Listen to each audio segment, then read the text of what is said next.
नमस्कार। मध्य प्रदेश सरकार की आज एक बहुत ही महत्वपूर्ण कैबिनेट की बैठक बुलाई गई थी। कैबिनेट की बैठक समाप्त हो चुकी है और कैबिनेट की बैठक में कई बड़े प्रस्तावों पर मुहर लगाई गई है।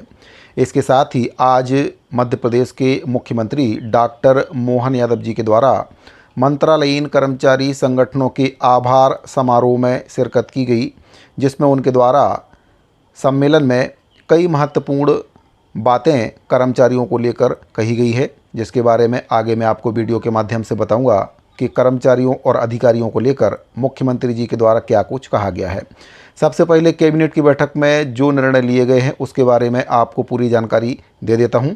जानकारी में आगे बढ़ने से पहले आपसे निवेदन है कि अगर पहली बार चैनल पर आए हैं तो चैनल को सब्सक्राइब जरूर करें, बेल आइकन को प्रेस करना बिल्कुल भी ना भूलें। बेल आइकन को प्रेस करके उसको ऑल पर सेट कर लें, जिससे आपको हमारे द्वारा बनाए जा रहे सभी नए वीडियो के नोटिफिकेशन लगातार इस चैनल के माध्यम से मिलते रहें। तो साथियों, आज मध्य प्रदेश की राजधानी भोपाल में डॉक्टर मोहन यादव जी की अध्यक्षता में कैबिनेट की एक बहुत ही महत्वपूर्ण बैठक बुलाई गई थी।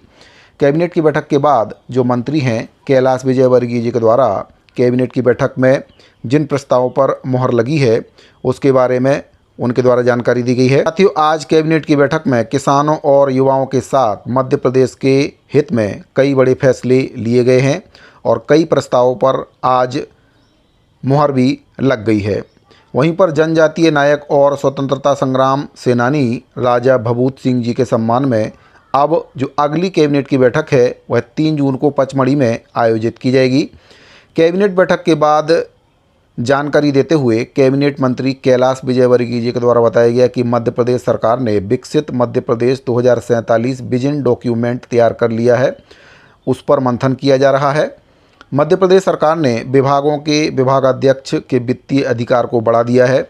इसके लिए वित्तीय अधिकारों के प्रत्यायोजन 2025 को मंजूरी दी गई है। इसके तहत विभागों को लैपटॉप, फर्नीचर जैसी वस्तुएं खरीदने के लिए अब प्रस्ताव बनाकर शासन को भेजने की आवश्यकता नहीं पड़ेगी। विभागाध्यक्ष सीधे स्तर पर ये निर्णय लेने में सक्षम होंगे। वहीं पर प्रशिक्षु इंटर्न रखने का भी अधिकार उनको दे दिया गया है। प्रधानमंत्री नरेंद्र मोदी की उपस्थिति में 31 मई को भोपाल के जम्बूरी मैदान में महिला सशक्तिकरण सम्मेलन आयोजित किया जाएगा।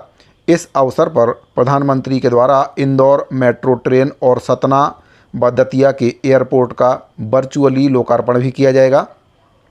किसानों की आय दोगुनी करने के लिए प्रयासरत केंद्र और मध्य प्रदेश सरकार के द्वारा 26 मई को नरसिंहपुर में आयोजित किसान उद्योग समागम में लगभग 4,736 करोड़ रुपए का निवेश प्राप्त हुआ है। इससे 6,000 से अधिक रोजगार के अवसर सृजित होंगे।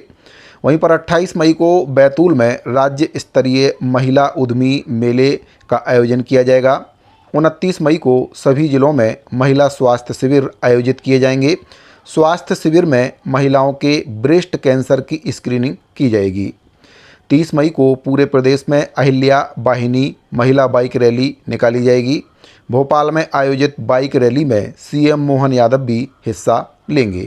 केंद्र सरकार की तरफ से प्रदेश के सभी जिलों में 4 कृषि वैज्ञानिक आएंगे। ये वैज्ञानिक ICR के माध्यम से आएंगे।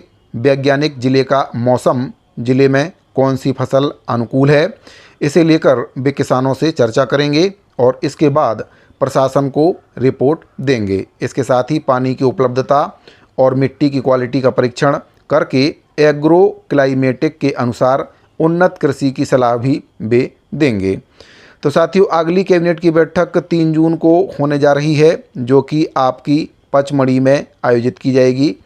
राजा भभूत सिंह जी की स्मृति में ये कैबिनेट की बैठक आयोजित की जा रही है। इससे पहले मार्च 2022 में तत्कालीन मुख्यमंत्री शिवराज सिंह के द्वारा कैबिनेट की बैठक पचमढ़ी में आयोजित की गई थी।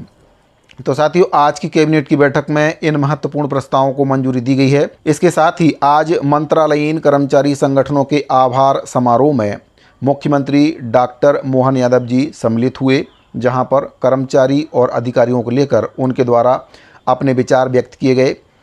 कर्मचारियों के संबंध में डॉक्टर मोहन यादव जी के द्वारा कहा गया है कि जो रिक्त पद हैं उनको सरकार धीरे धीरे भर लेगी। जैसे ही पद रिक्त होंगे उनको भरने की प्रक्रिया शुरू हो जानी चाहिए, इसके लिए इंतज़ार नहीं होना चाहिए। इसके अलावा कर्मचारियों के पदोन्नति और क्रमोन्नति को लेकर भी डॉक्टर मोहन यादव जी के द्वारा काफ़ी महत्वपूर्ण बात कही गई है और उनके द्वारा कहा गया है कि कर्मचारियों का जो भी हक है वह उनको समय पर मिल जाना चाहिए। इसके लिए किसी प्रकार की कोताही बर्दाश्त नहीं होगी। तो सुनते हैं मुख्यमंत्री डॉक्टर मोहन यादव जी के द्वारा कर्मचारियों के आभार समारोह में शामिल होकर कर्मचारी और अधिकारियों को लेकर क्या कुछ बात कही गई है। सबके लिए आज वल्लभ भवन के मंत्रालय के प्रांगण में आज अभिनंदन करते हुए आप सबका मैं हृदय से पुनः एक बार आभार भी मानता हूं। और कुछ चीजें जरूर है जिसके लिए मैं बार बार अपने अधिकारियों से भी बात करते हुए कहता हूं कि जो जिसके हक का पैसा है, जिसके हक का अधिकार है, उसमें एक मिनट की देरी मत करो, तुरंत उनके हक की बात पहुंचाओ। हम जब कोई अच्छा निर्णय कर रहे हैं, जनता के लिए भी कर रहे हैं, तो जनता के बीच के निर्णय करने के लिए हमारा मन अच्छा है तो अधिकारी के लिए मन क्यों खराब होना चाहिए। अधिकारी कर्मचारी ये तो हमारे काम के अंग है, हमको उनसे काम लेने का अधिकार है, लेकिन उनके निजी अधिकारों के लिए भी उनके साथ खड़े होने के लिए हमारी तरफ तो वो देखते हैं। ये भाव हमारा बड़ा होना चाहिए, इसमें कोई संकोच नहीं। और बदलते दौर में आपने सबने देखा ही होगा कि सारे के सारे निर्णय बहुत अच्छी गति से, अच्छे तरीके से चलते जा रहे हैं। और इससे आगे बढ़ करके भी कई मामलों में ऐसा लगता है कि आपने कहा कॉलोनी बनाएंगे, आप अपनी तरफ से आ जाएंगे, जो आप कह रहे हो वैसा भी कुछ करना हो तो जरूर करेंगे। लेकिन मेरा तो मत है कि आपके सबके मकान भी घर के क्यों नहीं होना चाहिए, जल्दी से जल्दी सबका मकान दिलवाओ, क्या परेशानी है। तो कि भाई आप लटका मत। अगर वो अपने उस दायरे के अंदर आपसे कुछ मकान खरीदने की परमिशन मांग रहा है, कुछ चीज मांग रहा है, तो आप उसके लिए बंधन मत बनो। उसके अपने हक की चीज है, उसको मदद कर दो, उसमें क्या परेशानी। एक आपने बीमा की बात भी कही, तो हमने कहा बहुत जल्दी निर्णय होने वाला है।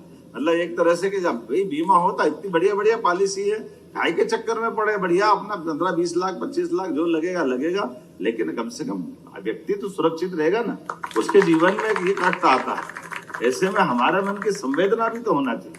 बल्कि मैं तो और आगे जाके कहता हूँ, अभी तो हमने ये चौराहे के लिए आपने घटना बताई, हमने उसको तो जोड़ा ही है कि कोई भी आदमी अगर घायल होता है किसी चौराहे पर, तो राहगीर योजना के माध्यम से हॉस्पिटल पहुंचाने वालों को वहां तो उनका इलाज करेंगे, पहुंचाने वालों को भी पुरस्कार देंगे। और उसके भाव से भी 25,000 रुपया कोई मत। अभी ये तो हमारे लिए व्यक्ति की जान जरूरी है, व्यक्ति की संवेदनशीलता चाहिए, और ये मानवता भी है, मनुष्यता है। लेकिन मैं तो और आगे कहता हूँ, भगवान करे काम नहीं पड़े, लेकिन काम पड़ जाए तो अभी जैसे आपने देखा कुछ समय पहले एम्स के डॉक्टर भोपाल के थे, उनको हार्ट ट्रांसप्लांट कराना था, और हार्ट ट्रांसप्लांट कराने की मुझे रास्ते में एयरपोर्ट पे बताया कि वो बहुत अच्छे डॉक्टर है, उनके हार्ट का ट्रांसप्लांट कराना है और मद्रास पहुंचाना पड़ेगा। हमने कहा तुरंत पहुंचाओ, जो पैसा लगेगा मैं दूंगा। एयर एम्बुलेंस भी दी, हेलीकॉप्टर भी दिया, और आज उनका पूरा हॉस्पिटल और सारा परिवार मुझे धन्यवाद देने भी आया। ये ऐसी चीजें, इसी तरह से एयर एम्बुलेंस प्लेन से, एयर एम्बुलेंस हेलीकॉप्टर से, आपके भी ध्यान में कोई आता, कोई गंभीर बीमार है, कोई तुरंत कहीं पहुंचाना है, जो पैसा लगेगा सरकार देगी, कोई तकलीफ नहीं। अधिकारी कर्मचारी की भी जरूरत पड़ेगी, हम उसके लिए भी देने के लिए तैयार हैं। और मैं मान के चलता हूँ, ये नहीं और भी बहुत सारी बात है। आपके बच्ची को पढ़ाना हो, आगे बढ़ाना हो, कोई अच्छी डॉक्टर, वकील, इंजीनियर बनाना हो, किसी प्रकार की दूसरी कठिनाई हो, सरकार बाकी समाज की मदद करती तो अधिकारी कर्मचारी की क्यों नहीं करेगी। हमारे सारे कर्मचारी संघ की भी कोई तो परेशानी नहीं। और मैं मान के चलता हूँ कि आपकी क्षमता योग्यता का भी पूरा लाभ लेंगे, और आपके माध्यम से प्रदेश की बेहतरी के लिए भी काम करेंगे, इसमें कोई संकोच नहीं। मैं मान के चलता हूँ कि सरकार की व्यवस्थाओं के साथ जुड़ करके बीएमएस के बैनर तले ये इतना अच्छा भाव आप रखते हैं, और सारी बातों का जो अब लिखा ही है ना आपने, इतना बढ़िया लिखा, राष्ट्र हित, प्रदेश हित, कर्मचारी हित, इसके बाद बचा क्या है? तीनों में तो सब कुछ आ गया, इसके अलावा कुछ है क्या? सबसे पहले राष्ट्र हित, इतना सुंदर वाक्य है जिसमें सब कुछ बातें आ गई। लगातार हम ये कोशिश कर रहे हैं कि जितने भी रिक्त पद होते हैं, इसके लिए कोई विशेष भर्ती अभियान चलाना पड़े, विशेष ध्यान देना पड़े, इसकी क्यों जरूरत होना चाहिए? पद तो खाली होने वाले 2 महीने, 4 महीने, 6 महीने बाद अपने आप क्रम से भर्ती हो जाना चाहिए। इसीलिए बहुत जल्दी पद की भरने के लिए भी एक क्रम बनाने वाले हैं। उसी प्रकार से सबके प्रमोशन का भी रास्ता निकाल रहे हैं। बहुत जल्दी, बहुत किनारे है मामला, सबका प्रमोशन होगा जिस भाव से भी है, लेकिन सब मिलजुल करके थोड़ा रास्ता निकालें तो मैं मान के चलता हूँ कि ज्यादा ठीक रहेगा। एक बार फिर आप सबका मेरी अपनी ओर से हृदय से इस अभिनंदन समारोह के लिए आभार। तो साथियों, कर्मचारी और अधिकारियों को लेकर डॉक्टर मोहन यादव जी के द्वारा कई महत्वपूर्ण बातें कही गई हैं। कर्मचारियों के पदोन्नति, क्रमोन्नति, साथ ही रिक्त पदों को लेकर भी उनके द्वारा कई बड़ी बातें कही गई हैं। इसके साथ ही उनके द्वारा कहा गया है कि जो जिसका अधिकार है वह उसको समय पर मिल जाना चाहिए। तो कर्मचारियों और कैबिनेट की बैठक से संबंधित ये दो बहुत ही महत्वपूर्ण जानकारियाँ मिल रही थी। उम्मीद करता हूँ कि दी गई जानकारी आपको पसंद आई होगी। अगर आपको जानकारी अच्छी लगी हो तो वीडियो को लाइक करें, शेयर करें, अपने दोस्तों को वीडियो ज़रूर शेयर करें और चैनल को अगर आपने अभी तक सब्सक्राइब नहीं किया है तो चैनल को सब्सक्राइब कर लें। मिलते हैं अगले वीडियो में, अभी के लिए दीजिए इजाज़त। धन्यवाद।